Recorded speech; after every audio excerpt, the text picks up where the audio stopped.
भी करता है। साथियों, यदि हम बात करें कि नई शिक्षा नीति का जो मसौदा है वो कब से आरंभ हुआ, तो हम बात करेंगे 2015 में, जब एक एजेंडे के तहत भारत सरकार ने यह तय किया कि 2030 तक हम सभी भारतीयों को गुणात्मक युक्त शिक्षा उपलब्ध कराएं। तो इसके लिए उन्होंने पुरानी परंपरागत जो हमारी शिक्षा व्यवस्था थी उसमें बदलाव करने के लिए सोचा। हमारे जो इसरो के प्रमुख रहे डॉक्टर के कस्तूरी रंजन साहब की अध्यक्षता में इस शिक्षा नीति का मसौदा तैयार किया गया और इसे नए सिरे से भारत में शिक्षा नीति 2020 के रूप में लागू किया गया। हम यह भी जानते हैं कि हमारे यहाँ सबसे पहले 1968 में पहली शिक्षा नीति लागू की गई थी। इसके पश्चात 1986 में दूसरी शिक्षा नीति आई और अब वर्तमान में हमारे पास नई शिक्षा नीति 2020 उपलब्ध है। साथियों, मध्य प्रदेश के सभी महाविद्यालय और विश्वविद्यालय में इस नई शिक्षा नीति के माध्यम से छात्रों को शिक्षा प्रदान की जा रही है। हमने देखा है विगत 2 वर्षों में कि इस नई शिक्षा नीति में छात्रों ने जहां परंपरागत विषयों को छोड़कर अपने नए विषयों का चयन किया है, मतलब यदि मैं बात करूं कि केवल कला का विद्यार्थी अपने ही विषयों तक सीमित है, तो ऐसा नहीं, वह संगीत या दूसरे अन्य संकाय के विषयों को भी चयन कर सकता है।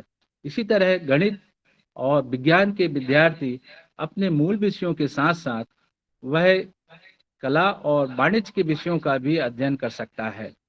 इसका मतलब यह है कि छात्र इस बदली हुई नई शिक्षा नीति में अपने आप को केवल एक सीमित दायरे में रखकर अध्ययन नहीं कर रहा है, बल्कि वह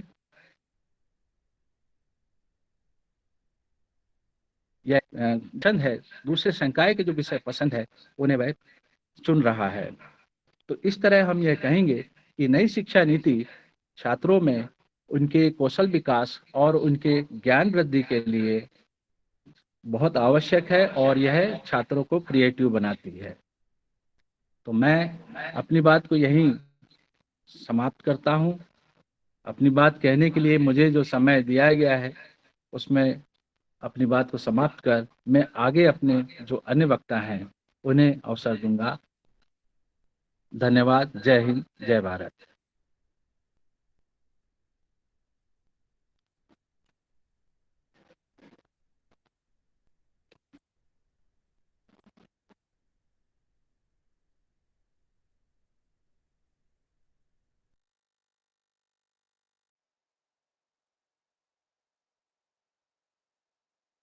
क्षेत्र में आपने शोध निर्देशक के रूप में रविशंकर शुक्ल विश्वविद्यालय रायपुर, श्री जगदीश प्रसाद जबरन विश्वविद्यालय व विनायक विश्वविद्यालय में आपको 10 वर्षों का अनुभव है।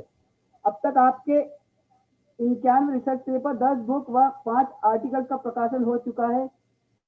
आपके मार्गदर्शन में 22 अंतर्राष्ट्रीय सेमिनार, कॉन्फ्रेंस, वेबिनार व 110 राष्ट्रीय सेमिनार, वेबिनार तथा 60 वर्कशॉप एवं 74 लेक्चर और 500 से अधिक व्याख्यान का आयोजन आपके द्वारा किया जा चुका है।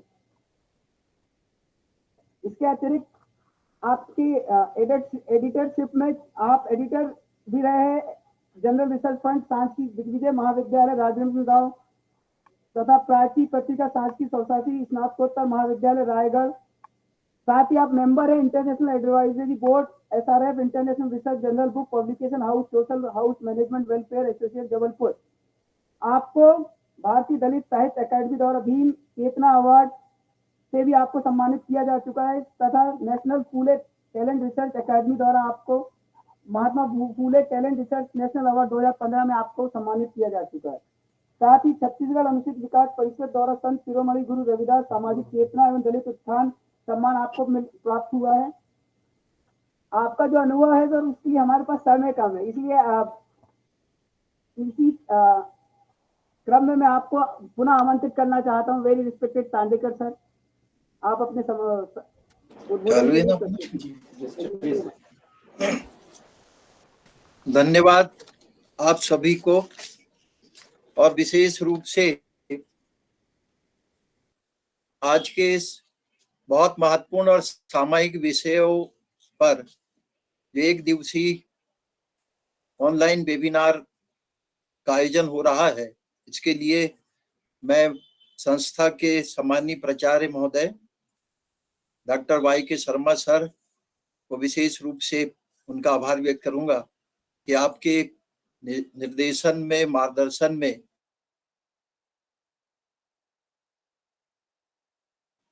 चर्चा परिचर्चा का आयोजन हुआ है।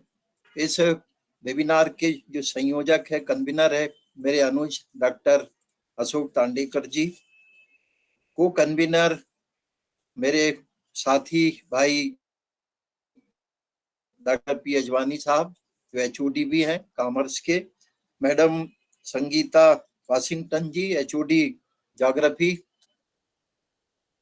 मैडम बहुत प्रबुद्ध प्राध्यापक हैं और बीच में भी इनसे हमारा मिलना हुआ है, और पूरी टीम को मैं व्यक्तिगत रूप से भी धन्यवाद भी व्यक्त करूंगा, नहीं इसका आभार व्यक्त करूंगा कि आपने मुझे इस विषय पर अपने विचार व्यक्त करने का अवसर प्रदान किया। नहीं अभी मत लगाओ ना इसका, अभी मत लगा, फिर थोड़ा उद्बोधन हो जाने का, अभी हटा दो। मुझे अपना विषय, इस विषय पर विचार व्यक्त करने का अवसर दिया।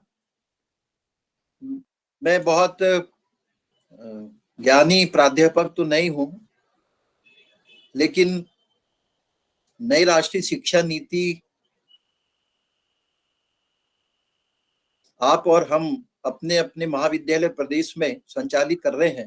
उस शिक्षा नीति के संचालन व्यवस्थापन में जो दिक्कतें आती है, बच्चों की सोच कैसी है, शासन हमसे क्या अपेक्षा करती है, राष्ट्रीय शिक्षा नीति किस उद्देश्य को ध्यान में रख करके बनाई गई, इस पर हमको विचार करना बहुत आवश्यक है।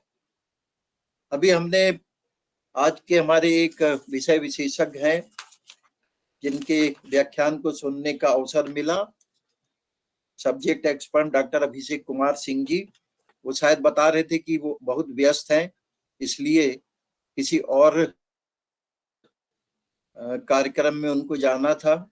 सर, आपने नई राष्ट्रीय शिक्षा नीति के परिचालन के संबंध में जो भी विचार व्यक्त किए हैं, निसंदेह बहुत स्वागत योग्य है।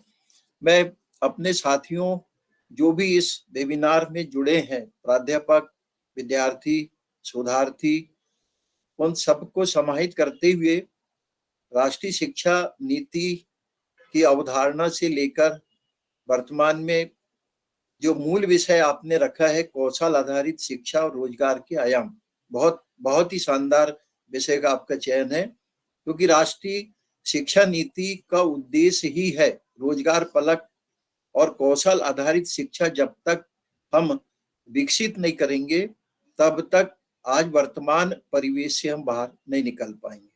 तो मैं अपनी बात प्रारंभ करूंगा कुछ पीपीटी के माध्यम से, जो हमने वर्तमान स्थिति परिस्थिति को देखकर और छत्तीसगढ़ मध्य प्रदेश में संचालित इस शिक्षा नीति के संदर्भ में जो बातें सामने आ रही है उस पर हम चर्चा करेंगे।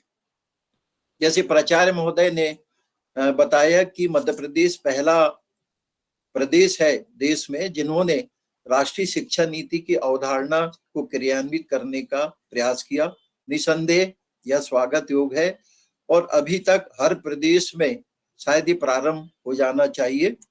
एक व्यापक दृष्टिकोण लेकर के जो शासन की मंशा है कि आज के विद्यार्थियों में अगर परिवर्तन नहीं दिखा तो शायद आने वाले भविष्य में हम वो जो सपना देखा गया है कि विद्यार्थी स्किल बेस हो, अध्ययन अध्यापन के बाद वह सीधे रोजगार की ओर अग्रसर हो, शायद वो पूरा नहीं हो पाएगा।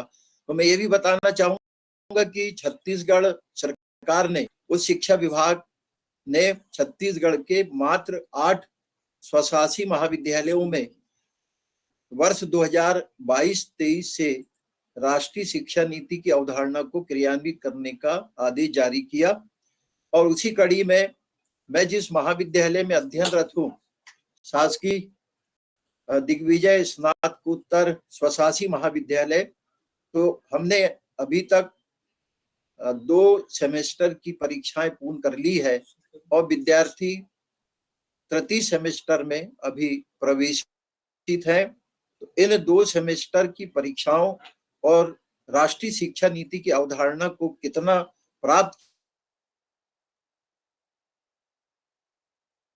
किया गया, कौशल आधारित शिक्षा और रोजगार के आयाम भी 2020 के संदर्भ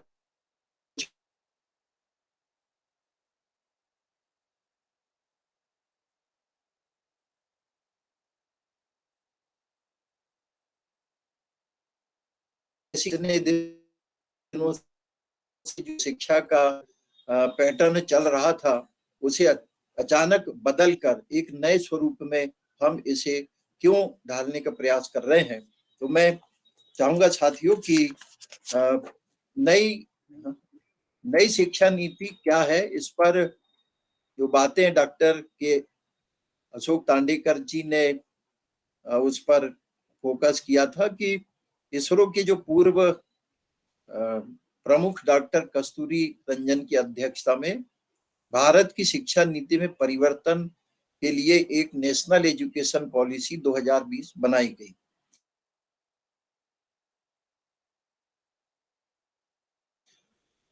ये शिक्षा के स्तर है, उस प्रणाली में बदलाव किए जाएं, ये सोचा गया। और अब भारत को जो वैश्विक ज्ञान महाशक्ति बनाने के बड़े तेजी से प्रयास हो रहे हैं, तेजी से भारत विकास की ओर बढ़ रहा है। इसके लिए 2030 तक स्कूल शिक्षा की बात करूंगा कि 100% GR के साथ प्राथमिक विद्यालय से लेकर महाविद्यालय का हम सर्वभौम करें। और जो शिक्षा नीति 2020 में उस शिक्षण संस्थाओं में 2035 तक हमारा GR 50% पहुंचे, प्रयास शुरू कर दिया गया है। तो नई राष्ट्रीय शिक्षा नीति 2020 क्रियान्वयन मध्य प्रदेश में हुआ, छत्तीसगढ़ में भी इसका क्रियान्वयन 8 महाविद्यालय में हो रहा है। इस शिक्षा नीति का मूल आधार है, जितनी हम चर्चा कर रहे हैं, कई वेबिनार, सेमिनार, वर्कशॉप में प्राध्यापक और विषय विशेषज्ञ के बीच चर्चाएं हो रही है, विद्यार्थियों के बीच चर्चाएं हो रही है। हमने भी इस राष्ट्रीय शिक्षा नीति की मूल अवधारणा के क्रियान्वयन में बहुत से विषयों को समाहित करते हुए कई वेबिनार और वर्कशॉप का आयोजन किया। लेकिन जितना हम इस पर सोच रहे हैं, चिंतन कर रहे हैं, आगे बढ़ रहे हैं, उस पर और अधिक विचार हमारे सामने देखने को मिलते हैं। एक मूल आधार है कि शिक्षा को, जो मूल आधार है शिक्षा को, जो वर्तमान में हम संकुचित सोच के दायरे से बाहर अगर नहीं निकालेंगे तो शिक्षा को 21वीं सदी के आधुनिक विचारों से जोड़ना संभव नहीं है।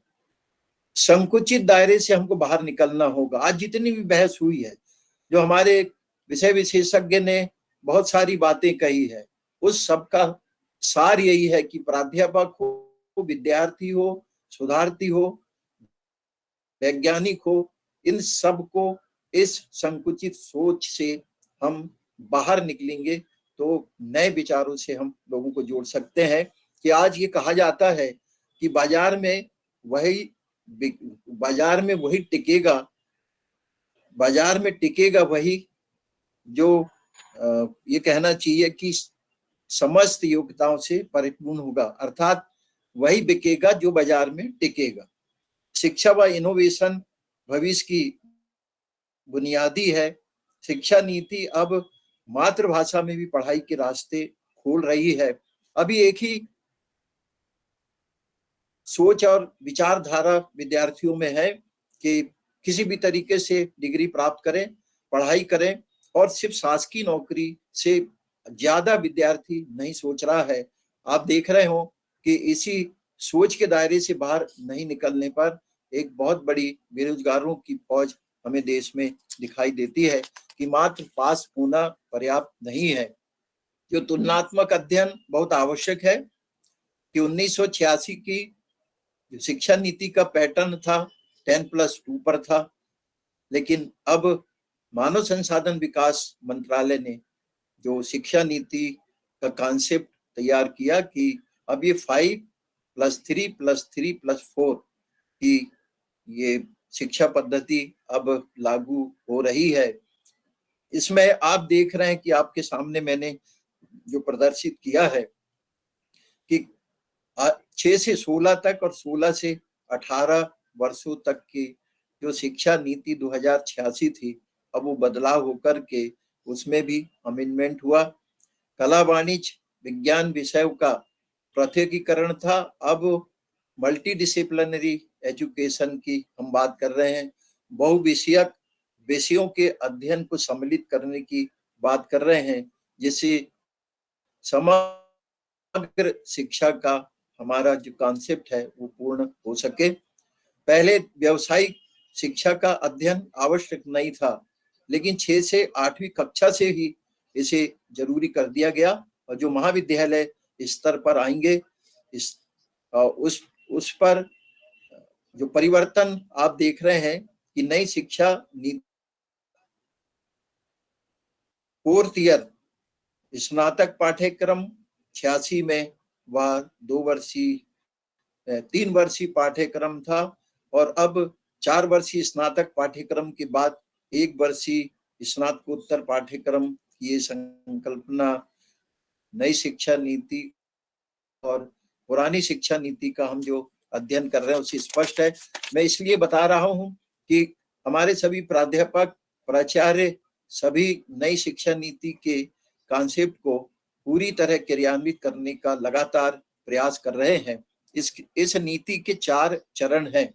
इन 4 चरणों से हमको गुजरना है, और आप देख रहे हैं कि प्रथम चरण में 3 से 8 वर्ष का, द्वितीय चरण में 8 से 11 वर्ष, तृतीय चरण में 11 से 14 वर्ष, और चतुर्थ चरण है 14 से 18 वर्ष। ये बहुत अधिक इसका मैं विश्लेषण इसलिए नहीं कर पाऊंगा क्योंकि इसकी चर्चाएं अभी हमारे सभी सेमिनार वेबिनारों में हो रही है। नई राष्ट्रीय शिक्षा नीति के तहत जो बातें कही गई है, हमारे प्राध्यापकों ने उसको अध्ययन भी किया है। मैं आगे बढ़कर ये बताना चाहूंगा, इसका 5 का कि ये 5 स्तंभ इसके निश्चित हैं। आज हम कह रहे हैं कि ये होना चाहिए, वो होना चाहिए, हमको ऐसा करना चाहिए, लेकिन सिर्फ बोलने से नहीं होगी, करना चाहिए नहीं है। अब तो वो समय आ गया है कि हमारे प्राध्यापक इस पर सोचें। शासन जो अपेक्षा कर रहा है कि नई राष्ट्रीय शिक्षा नीति से कैसा विद्यार्थी तैयार करें, इस पर अब सोचना नहीं है, कार्य रूप में परिणत करने का ये समय आ चुका है कि इसमें कोई जाति, पंथ, स्थान, लिंग और का कोई स्थान नहीं है। सब किसी भी धर्म, समुदाय, लिंग के व्यक्ति हो, सबको प्रारंभिक शिक्षा वहां तक पहुंचे, ये प्रयास इसमें किए जा रहे हैं। व्यक्तिगत सहायता प्रदान करना, सभी छात्र छात्राओं में समता मूलक विचारधारा का विकास करना, और जो मेन आज के वेबिनार का विषय है कि गुणवत्तापूर्ण शिक्षा प्राप्त हो, इसलिए हम उनमें गुणवत्ता विकास की भी बात करें। और बहुत अधिक